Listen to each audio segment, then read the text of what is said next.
یہ صدیوں پرانی جو کاسٹ پالیسیز ہیں یا ریلیجس پالیسیز ہیں، یہ تو بہت پرانی پالیسیز ہیں. اس کی بنیاد پر تو آج کا سماج تو آپ نہیں چلا سکتے ہیں. ایک حد تک تو آپ مسلمانوں کو سپریس کر لیں گے، لیکن آخر یہ 25-30 کروڑ مسلمانوں کو آپ کب تک ظلم کا نشانہ بنا کر ہندوؤں کی میجارٹی کو خوش کریں گے؟ کسی بھی وقت اگر وہاں یہ اگر قتل و غارت گری شروع ہو گئے تو ڈیفینیٹلی وہاں سول وار شروع ہو جائے گی، اور بڑے پیمانے پر وہاں ہندوستانی سماج کے اندر اس سول وار کو آپ کیسے جو ہے وہ روکیں گے؟ پھر اس کا نقصان تو پورے ہندوستان کا ہو جائے گا. تو میرا خیال ہے کہ ہندوستان کی یہ جو پالیسیز ہیں یہ پاکستان سے ان کو لرن کرنی چاہیے تھی، جبکہ وہ خود ہندوستان کے لوگوں کی میجارٹی ہم دیکھتے ہیں کہ وہ پاکستان پر ہمیشہ کرٹیسائز کرتے ہیں کہ یہ ملک ریلیجن کی بنیاد پر ڈسکریمنیٹ کرتا ہے، اپنے سماج میں منارٹیز کو نشانہ بناتے ہیں، یہاں ان کو رائٹس نہیں ہیں. یہ درست ہے کہ پاکستان کے تو کانسٹیٹیوشن میں ہی ڈسکریمنیشن کی گئی ہے منارٹیز کے خلاف اور نان مسلم کے خلاف، لیکن ہندوستان میں تو ایسا نہیں ہے. وہاں تو سب شہریوں کو برابر کے حقوق دیے گئے ہیں. تو پھر وہ ایسا کیوں کرتے ہیں؟ پاکستان کو اگر وہ برا بھلا کہتے ہیں ان پالیسیز کی بنیاد پر، تو پھر تو یہ جواز ہی نہیں پیدا ہوتا ہے کہ وہ خود ان پالیسیوں کو فالو کریں اور ان پالیسیوں پر چلیں.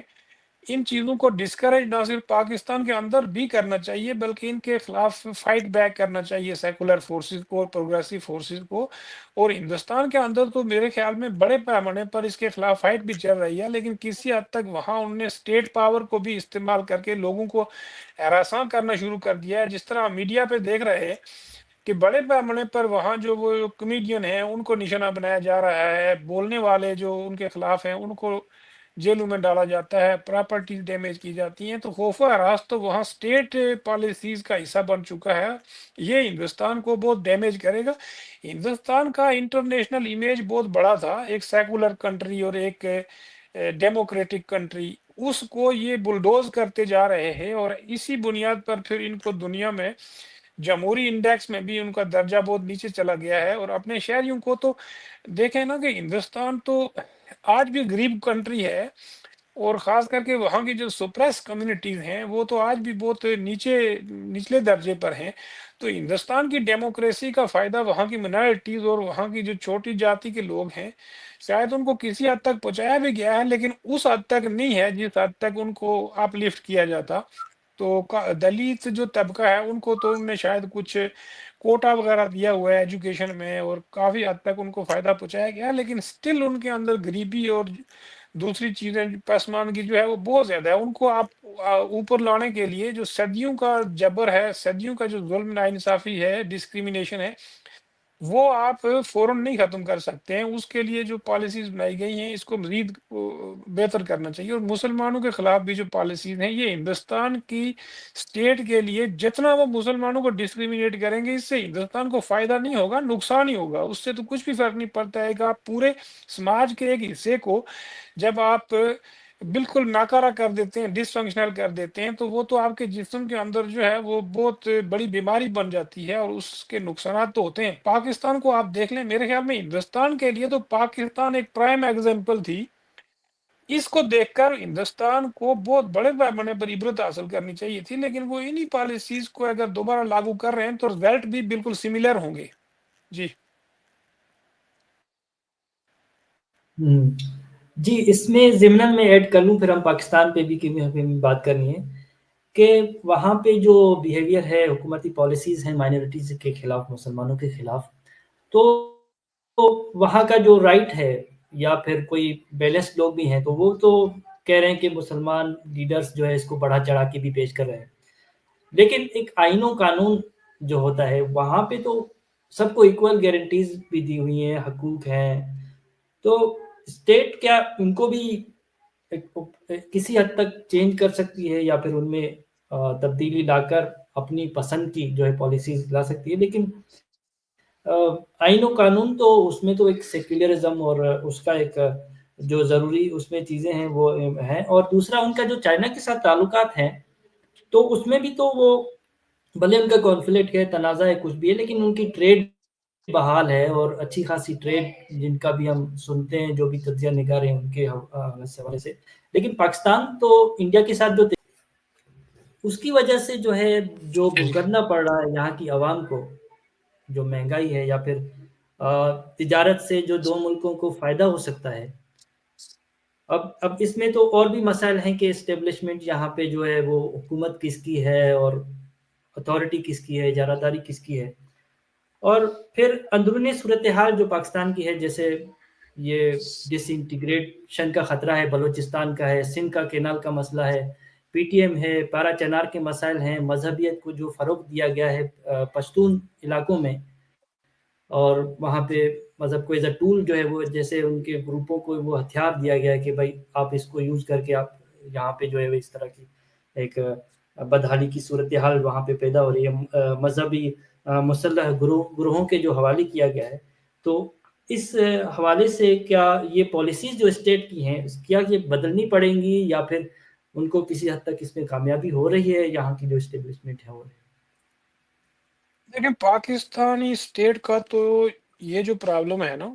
ہندوستان کے ساتھ جو ہاسٹیلٹیز ہیں، ٹریڈ نہیں کرنی ہے، تو یہ تو سیدھا سیدھا اپنے پاؤں پہ کلاڑی مارنے کے سوا کچھ بھی نہیں ہے۔ یہ تو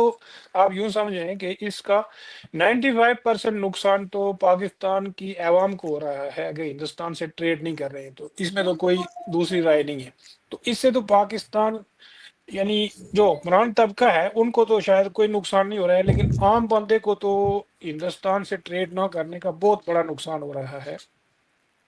اس لیے پاکستان کی جو رولنگ ایلیٹس ہیں وہ کیئر نہیں کر رہے ہیں، چونکہ اس سے تو اگر عوام کو فائدہ ہوتا ہے، یا ان کو سستی سبزی یا سستی دالیں یا سستی گروسری یا دوسری جو روزمرہ کی چیزیں ہیں ہندوستان سے آ کر یہاں سستی ملتی ہیں، تو اس سے تو عام بندے کا فائدہ ہوگا۔ ایلیٹ طبقے کا تو کوئی یہ مسئلہ ہے نہیں سرے سے ہی، مہنگائی وغیرہ، تو اس لیے وہ ہندوستان کے ساتھ ٹریڈ نہیں کرتے، تو ان کو کوئی پریشانی نہیں ہے۔ پاکستانی عوام کا تو ویسے بھی حکمران طبقے نے تو ان کو مائنس کیا ہوا ہے، اور آپ پچھلے 77 ایئرس کی پالیسیز دیکھ لیں، اس میں تو عوام تو کہیں بھی نہیں ہے۔ یہ جتنے بھی رولنگ کلاس کے سیکشنز ہیں یہ پاکستانی فوج سے کمپرومائز کر کے آتے ہیں اور اسی کے مطابق چلتے ہیں، اور جس کو جتنا لوٹنا ہوتا ہے وہ ایک طے شدہ منصوبے کے تحت آتے ہیں، لوٹتے ہیں اور پھر وہ چلے جاتے ہیں۔ آپ پورے اس پولیٹیکل سسٹم کو دیکھیں گے تو یہ ایک بزنس ہے۔ ایک ایم این اے اگر وہ ایم این اے بنتا ہے نا، تو وہ پہلے حساب لگاتا ہے کہ میں نے کتنے پیسے خرچ کرنے ہیں ایم این اے بننے کے لیے، رشوت کتنی دینی ہے، مینیپولیشن کتنی کرنی ہے، اور کمپرومائز کے حساب سے ہم نے ان قوتوں کو کتنے پیسے دینے، تو وہ سارا حساب کتاب کر کے پھر اس میں سے کتنی یعنی 3 گنا 4 گنا منافع کمائے گا۔ یہ ایک پورا بزنس ہے، اس میں تو کوئی دوسری رائے نہیں ہے۔ اور جتنی قتل و غارت گری ہو رہی ہے، مذہبی دہشت گردی ہے، بلوچستان کے اندر جو مسلح تصادم چل رہا ہے اسٹیٹ کے ساتھ، یہ ساری چیزیں پاکستانی اسٹیبلشمنٹ اور فوج کے اسی گرپ کو مضبوط کرنے کے لیے ہر جگہ ایسے تنازعات کھڑے کیے گئے ہیں، بڑی ان کو مینوفیکچر کیا گیا ہے تاکہ لوگوں کو پرووک کر کے وہاں ان کے خلاف فوجی کارروائیاں کی جائیں، اور فوج کی اہمیت کو اور فوج کا جو کنٹرول ہے اس کو اسی طرح پاکستانی اسٹیٹ پر مضبوط رکھا جا سکے، اور یہاں کوئی جمہوری سیٹ اپ آنے ہی نہ دیا جائے۔ یہاں جمہوری سیٹ اپ نہیں آئے گا تو اسٹیٹ سیکولر بھی نہیں ہوگی، اور لوگوں کو برابری کے حقوق بھی نہیں ملیں گے۔ صوبوں کے درمیان جو پرابلم ہے یہ تو اسٹرکچرل پرابلم ہے۔ پاکستانی اسٹیٹ کا جو اسٹرکچر ہے یہ تو ایسے ہی ہے جیسے آپ 4 سال کے تھے تو وہی لباس آپ آج 20 سال کی عمر میں بھی پہن رہے ہیں۔ تو پاکستانی اسٹیٹ کا یہ جو اسٹرکچر بنایا گیا تھا اس میں تھوڑی بہت ہی تبدیلیاں تو کی گئی ہیں، لیکن یہ جو اسٹرکچر ہے اس وقت بنایا گیا تھا جب بنگلہ دیش ٹوٹ کر الگ ہو گیا تھا، تو یہ وہی اسٹرکچر چل رہا ہے جو انگریز چھوڑ گئے تھے۔ فوج بھی وہی ہے، پولیس بھی وہی ہے، سویلین بیوروکریسی وہی ہے، اور اس کے اوپر جو بیٹھے ہوئے پولیٹیشینز ہیں یہ پراکسیز کی طرح کام کرتے ہیں۔ ان اداروں کی پراکسیز بن کے، فوج کے پراکسیز بن کے یہ آگے کام کرتے ہیں۔ ان کی کوئی اپنی انڈیپینڈنٹ پالیسیز نہیں ہوتی ہیں۔ پولیٹیکل پارٹیز جو ہیں وہ آپ دیکھ لیں کہ ان کے اندر بھی کوئی ڈیموکریسی نہیں ہے، وہ تو سارے ایک وہ جو گروپس ہوتے ہیں نا، فیملیز انٹرپرائز ہوتے ہیں نا، وہ اس طرح کی پولیٹیکل پارٹیز بن گئی ہیں۔ ایک نواز شریف کا انٹرپرائز ہے، دوسرا سندھ کے اندر کسی بڑی فیملی کو، زرداری فیملی کو دی ہوئی ہے۔ اسی طرح بلوچستان کے اندر جو ہے وہ ایک پورا مافیا بنایا ہوا ہے سرداروں کا، اور ان کی بنیاد پر وہاں لوگوں کے اوپر حکمرانی کی جاتی ہے۔ کے پی کے میں دیکھ لیں کہ وہاں انہوں نے چھوٹے چھوٹے گروپس بنوائے ہوئے ہیں، اور اسی بنیاد پر وہاں انہوں نے قتل و غارت گری بھی کرائی ہے۔ پشتون قوم پرستوں کو پیچھے دھکیلنے کے لیے، ان کو ختم کرنے کے لیے وہاں وہ طالبان کو لائے تھے، اور طالبان نے پورے اس پشتون سماج کا تہیہ پاچا کر کے رکھ دیا، اور بلکہ اس کے اثرات دیگر پاکستان کے خطوں پر بھی پڑ رہے ہیں۔ سندھ کے اندر بڑے پیمانے پر اس طرح کی مذہبی نفرت نہیں تھی، لیکن وہ بھی ہم نے دیکھا ہے کہ پچھلے 10-15 سالوں میں وہاں بھی بڑے پیمانے پر اس کو انجیکٹ کر دیا گیا ہے، اور کافی گو کہ وہاں ریزسٹنس ہے، اس لیے وہاں بڑے پیمانے پر اس طرح کا نہیں ہے، لیکن پنجاب کے اندر تو خیر وہ نہیں آنے دیتے ہیں انریسٹ۔ تو یہ ایک پورے منصوبے کے تحت سٹیٹ چل رہی ہے۔ باقی جہاں تک ہم یہ جو ٹریڈ کی بات ہے، آپ دیکھیں کہ ضروری چیزیں جو ہیں یہ وایا دبئی انڈیا سے تو منگوا رہے ہیں، پھر یہاں کی جو انڈسٹریز ہیں، مثلا فارماسیوٹیکل انڈسٹری ہے، تو وہ کبھی بھی نہیں چاہے گی کہ انڈیا کی فارماسیوٹیکل انڈسٹری کو یہاں کھلی مارکیٹ دی جائے، چونکہ یہاں یہ جعلی دوائیاں بنا کر 3-4 گنا مہنگی بیچتے ہیں۔ تو انڈیا کی اگر دوائیاں آ جاتی ہیں تو وہ ایک نمبر بھی ہوں گی، افیکٹو بھی ہوں گی اور سستی بھی ہوں گی، تو سارے لوگ تو وہی خریدیں گے۔ تو اس طرح بے شمار لوکل انڈسٹریز ہیں جو اپنی عوام کو لوٹنے کے لیے وہ ہندوستان کو یہاں بزنس کرنے کی اجازت نہیں دینا چاہتے ہیں۔ وہ کہ وہ چھوٹا طبقہ ہے، کاروباری طبقہ یا انڈسٹریل طبقہ، جو ہندوستان کی چیزوں کو یہاں آنے سے منع کر رہا ہے، لیکن اس سے تو ویسی تر جو 95% عوام ہے اس کو تو فائدہ ہوگا۔ تو گورنمنٹ تو ظاہر ہے وہ ایک چھوٹے سے فرنچ گروپوں کی بنیادوں پر ہی، ان کی سپورٹ سے ہی چلتی ہے، تو عوام کا ان کو پرواہ نہیں ہے، چونکہ یہ کون سے عوام کے ووٹوں سے الیکٹ ہوتے ہیں، ان کو پتہ ہے کہ ہم پیسے دے کے الیکٹ ہوتے ہیں، کمپرومائز کر کے الیکٹ ہوتے ہیں، برادری، قبیلہ، مذہب، فرقہ، ہر وہ چیز استعمال کرتے ہیں، پیسہ، دولت۔ تو ان کو تو اس طرح کی ڈیموکریسی یہاں کی نہ ایلیٹ طبقے کو راس آتی ہے، نہ پیچھے بیٹھی ہوئی قوتوں کو راس آتی ہے۔ تو میرا خیال ہے کہ ہندوستان میں جو ڈیموکریسی ہے وہ تو کسی حد تک کافی اسٹرینتھ اس کی یہی ہے کہ وہ اس کو ڈی ریل کرنا بھی چاہیں گے تو ان کو بڑا ٹائم لگ جائے گا۔ تو وہ تو مضبوط ادارے بنا چکے ہیں، پولیٹیکل پارٹیز بھی کسی حد تک کافی مضبوط ہے، لیکن وہاں خرابیاں بہت بڑے پیمانے پر آ چکی ہیں ہندوستان میں بھی، اور وہاں ہی نہ دیکھا جائے بلکہ آپ اگر باقی دنیا میں بھی دیکھیں گے تو یہ جو رائٹ ونگ رائز ہے، یہ اصل میں سرمایہ دارانہ نظام کے اندر جب بحران پیدا ہوتا ہے تو وہ اس طرح کے گروہ اٹھ کھڑے ہوتے ہیں جو بڑے پیمانے پر سماج کے اندر خوف و ہراس پھیلاتے ہیں، اور وہ ان چیزوں سے، یعنی جو سسٹم کا کرائسس ہے نا، اس سے توجہ ہٹانے کے لیے پھر وہ اس طرح کی چیزیں کرتے ہیں۔ ٹرمپ کو آپ دیکھ لیں کہ اس کو دیکھ لیں، پوری دنیا کے یہ جو گلوبلائزیشن ہوئی تھی اس کو ڈی گلوبلائز کر رہا ہے، اور اس کو بڑے پیمانے پر یہ ڈسرپٹ کر چکا ہے اور کرنے کی کوشش کر رہا ہے۔ تو اس سے تو پوری گلوبل اکانومی بیٹھ جائے گی، اور دیکھ لیں گے 2 دنوں میں کروڑوں روپے کے اسٹاک ایکسچینج میں لوگوں کے لاس ہو گئے ہیں۔ تو اس طرح یہ ایک نئے اکنامک بحران کو، جو گلوبل بحران ہے، اس کو یہ دعوت دے رہا ہے۔ جی جی ابھی گنجائش تو بہت نکلتی ہے آگے بہت زیادہ بات کرنے کی، کیونکہ اس میں پھر اگر حل کی طرف ہم جائیں تو جو سوسائٹی کا مائنڈ سیٹ ہے، جو نیریٹو بلڈ کیا گیا ہے، جو چیزیں لوگوں کے دماغوں میں سرایت کر چکی ہیں اسٹیٹ پروپیگنڈا کی طرف سے، اور نوجوان اس میں کیا کردار ادا کر سکتے ہیں۔ اسی طرح گلوبلی ہم دیکھیں تو سوشلزم کا اس میں کیا کردار ہسٹری کے طور پر اور ابھی جو ہے کیا کردار اس میں ہو سکتا ہے، یا پھر اس طرف کوئی ملک جا بھی رہے ہیں یا نہیں، تو اس میں تو ہم آگے اپنے پروگرامز میں کے سیریز میں بات کریں گے۔ ایک آخری سوال اگر آپ کے پاس وقت ہو تو وہ یہ ہے کہ اس وقت اس پورے خطے میں مشرق وسطیٰ سمیت کیا بڑی گیم چل رہی ہے؟ ہاں، یہ دیکھیں کہ مشرق وسطیٰ میں تو فلسطین کا جو ڈسپیوٹ ہے وہ بھی ہے، یمن میں آپ دیکھیں وہاں بڑے پیمانے پر قتل و غارت گری چل رہی ہے، سوڈان کے اندر سول وار چل رہی ہے، لیبیا کے اندر چل رہی ہے، عراق میں دیکھ لیں، شام کے اندر دیکھ لیں۔ تو یہ بیسیکلی ان ملک جو ہیں ان کو سٹیبلائز نہیں ہونے دیتے ہیں، اس میں خاص کر کے امریکہ انوالو ہے، یورپ کی کنٹریز انوالو ہیں، اور وہاں اسرائیل کا جو رول ہے وہ بھی بڑا نیگیٹو ہے، اس میں سعودی عرب اور اس طرح کے جو یو اے ای، یہ جو عرب امارات ہیں، ان کا کردار بڑا نیگیٹو ہے۔ ایران جو ہے وہاں اس کو مارنے کے لیے یا اس کو دبانے کے لیے اس کے خلاف امریکہ سے مل کر انہی عرب ملکوں نے بڑے پیمانے پر محاذ کھڑا کیا ہوا ہے۔ ایران نے اپنے پراکسیز جو ہے وہ ان ملکوں کے اندر بنا کر ان کو تھریٹن کیا ہوا ہے۔ تو وہاں ایک چومکھی لڑائی ہے جس میں عوام ماری جا رہی ہے، فلسطینیوں کا بڑے پیمانے پر نقصان کیا جا رہا ہے، اور وہاں بڑے پیمانے پر جینوسائڈ چل رہا ہے، اور بچوں کو قتل و غارت گری کا سامنا ہے، عورتوں کو سامنا ہے، وہاں ساری سویلین پاپولیشن کو ہی مارا جا رہا ہے، چند ملیٹنٹ گروپ ہیں ان کو تو کوئی بھی نہیں مار رہا ہے، اسرائیل جو ہے وہ فلسطینی آبادی کو بمباری کا نشانہ بنا رہا ہے، جبکہ وہ حماس کا گروپ وہاں کا وہیں ہے، 1.5 سال ہو گیا ہے وہاں بمباری ہو رہی ہے، اور وہ ساری بمباری اسپتالوں پر، بلڈنگوں پر، اسکولوں پر، یعنی جو پبلک پلیسز ہیں ان پر بمباری کی جا رہی ہے، اور جبکہ وہ ملیٹنٹ گروپ ہم دیکھتے ہیں کہ 4-6 مہینے کے بعد جب وہ سرفیس پہ آتے ہیں تو ان کو تو کچھ بھی نقصان نہیں ہوتا ہے، وہ اسی طرح بندوقیں لے کر گھوم رہے ہیں۔ تو یہ جو قتل و غارت گری ہے اس کے پیچھے نہ صرف امریکہ ہے بلکہ اس کے پیچھے یورپ بھی ہے، اور یورپ کی وہ تمام فورسز ہیں جو رائٹ ونگ ہیں، وہ کہ عوام کے اندر امریکہ میں، یورپ میں بہت بڑے پیمانے پر اس کے خلاف غصہ پایا جاتا ہے، اور یہاں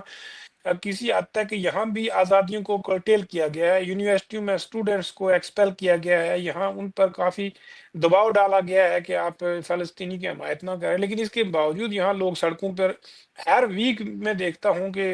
2-4 جو ہے وہ گروپس جو ہیں وہ سڑکوں پہ ہوتے ہیں، اور ہر وقت لوگ جو ہیں یہاں مظاہرے کرتے ہیں، اور یہ جو ٹرمپ نے کیا ہے، جو ٹیرف کا جو امپوز کیا ہے دنیا کے ملکوں پر، اس کے خلاف تو یہاں بہت تقریباً 2,000 سے زیادہ شہروں میں کل اور پرسوں بڑے پیمانے پر مظاہرے ہوئے، اور بہت بڑی عوام جو ہے وہ امریکہ کی سڑکوں پر نکلی ہے، اور اس کے دباؤ میں ایک جو ایلان مسک ہے، جو ایک بڑا امیر آدمی تھا، جو ٹرمپ نے اپنے ایڈمنسٹریشن میں اس کو شامل کیا تھا، اس کو تو اس نے میرے خیال میں تبدیل کر دیا ہے کہ واپس اس کو ہٹانے کی کوشش کر رہے ہیں، یا ہٹا دیا ہے شاید۔ تو اسی طرح ٹرمپ کے اوپر بھی پریشر تو بلڈ ہو رہا ہے، یہاں کی عوام سب چیزیں برداشت کر لیتی ہے، لیکن جب اپنے اوپر آتی ہے یا ان کے اپنے حقوق کی وہ ویلیامیٹ ہونے کا چانس ہو، تو پھر یہاں کے لوگ اپنے ڈیموکریٹک رائٹس کے لیے،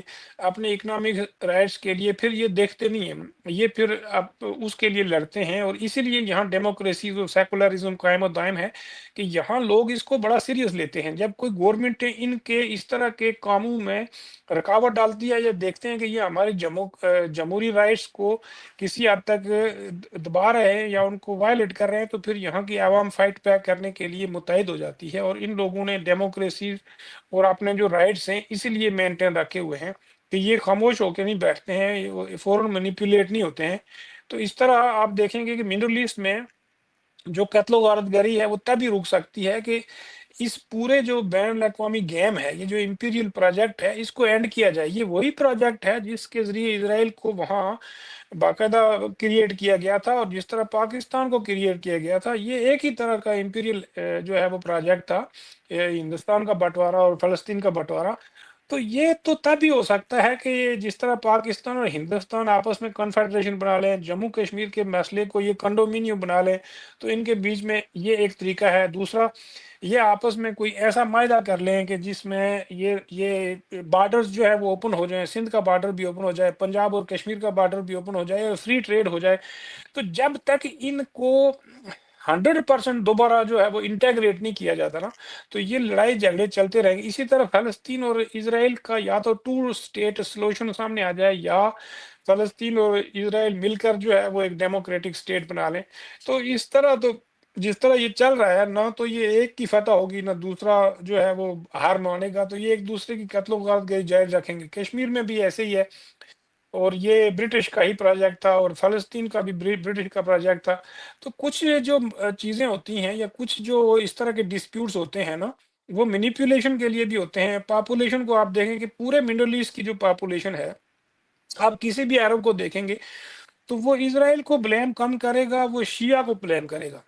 تو یہ بھی ایک پورا ایک فکری نظام بنایا گیا ہے مڈل ایسٹ میں، یہ ساری قتل و غارت گری۔ وہاں جو منارکیز ہیں وہ بھی اس چیز کو انٹرنلی سپورٹ کرتی ہیں، وہ سارے اسرائیل کے ساتھ ہیں۔ آپ دیکھیں کہ عرب کے تمام حکمران بلا کسی اس کے، وہ سارے اسرائیل کے ساتھ کھڑے ہیں، اور فلسطینیوں کے ساتھ کوئی بھی نہیں کھڑا ہے۔ تو یہ ایک ظلم کا نظام ہے، جبر کا نظام ہے، قتل و غارت گری کا نظام ہے، اس کے پیچھے سارے حکمران طبقے ملے ہوئے ہیں، اور امریکہ بھی اس کے پیچھے بڑے پیمانے پر پیسہ بھی خرچ کر رہا ہے، اسلحہ بھی دے رہا ہے، اور وہاں مڈل ایسٹ کا جو کنٹرول ہے وہ یہ سوچتے ہیں کہ اسی طرح قائم و دائم رکھا جا سکتا ہے اگر وہاں اسرائیل جیسی ان کی وفادار اسٹیٹ موجود ہو۔ جی جی جاوید صاحب بہت بہت شکریہ آپ کے تجزیے کا. اس پر ہم مزید بات کریں گے اب آنے والے پروگرام میں، ان حالات پہ، ان کے تاریخی حوالوں سے، ان کے جو ریزنز بنتے ہیں ان پہ. ضمناً ایک بات میرے ذہن میں آئی کہ میں نے دیکھا ہے یہاں پہ آبزرویشن میرے کے مطابق جو ہے، یہاں کی عوام اور ہمارے یہاں کی عوام، جو کہ ہمارے یہاں کی عوام جو ہے وہ ہر وقت سیاست کی باتیں، مطلب گھر میں آٹا نہیں ہے اور وہ بس اس میں لگے رہتے ہیں کہ بھئی کون کس کی ٹانگ کھینچ رہا ہے جو ہے پارلیمنٹ میں، اور کس کا کیا یہاں پہ کیا چل رہا ہے. لیکن یورپ کی اور امریکہ کی عوام تب اٹھتی ہے جب ان کی پرچیزنگ پاور پہ فرق پڑتا ہے، ان کی جب معیشت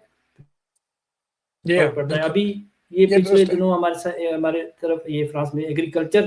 کے منسلک جو لوگ تھے، انہوں نے باقاعدہ ٹائر رکھی ہوتی جلانے کے لیے. حالانکہ یہ ہمارے لیے ایک نئی بات تھی کہ بھئی جلاؤ گھراؤ، تو یہ تو ہمارے ملکوں میں ہوتا ہے.